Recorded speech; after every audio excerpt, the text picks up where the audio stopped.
Bugün ötmekçi bo'lgan darsimiz rampizningki shu tangni ya'ni suyini tayyorlash. Oldingi soatlik darsimizda rampizning o'zini tayyorlash o'rgatildi, hamda tangni tayyorlash o'rgatildi.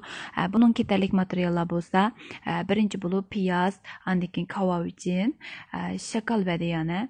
Ondan keyin shu xushbo'y qo'g'inguli, undan keyin qo'zaq darchin, zanjivil, mana bular ketadi. Bularni tayyorlab bo'lib, qozonga ozroq mayni qo'yib olamiz. Undan keyin bularning hammasini selib qo'raymiz, bu holatda. Qo'rib xushburuq chiqadi buningki, undan keyin suv qo'yamiz. Suvni muvofiq miqdorda qo'yib buni qaynatib, undan keyin ozroq tuz qo'yib o'tamiz, qaranglar.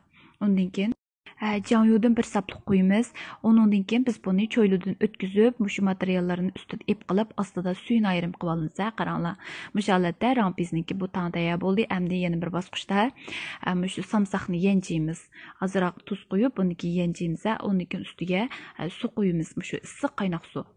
Issiq qaynoq suvni qo'yib aralashtirdik. U tayyor bo'ldi. Endi shu croissant meg'izini yanchib, bu holatga ekib olamiz.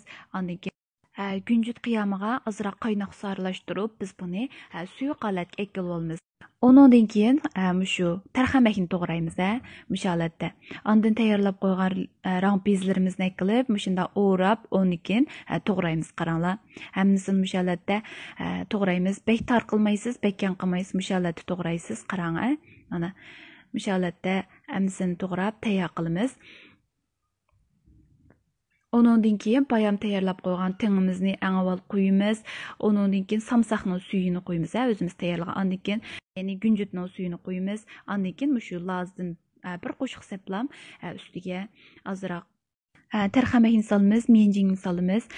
Mushlarni silib, ondan keyin aralashtiramiz, qaranglar, bu holatda. Yaxshi aralashtirib, ondan keyin biz buni yoqtirsanglar, shansay bog'u, shansaydan ozroq solsanglarmi bo'ldi, mana bu holatda. Ondan keyin tayyor qilib qo'ygan shu croissant vaqtisi bor, shuni solamiz, shansaylarni silib, ondan keyin iste'mol qilsak bo'ldi.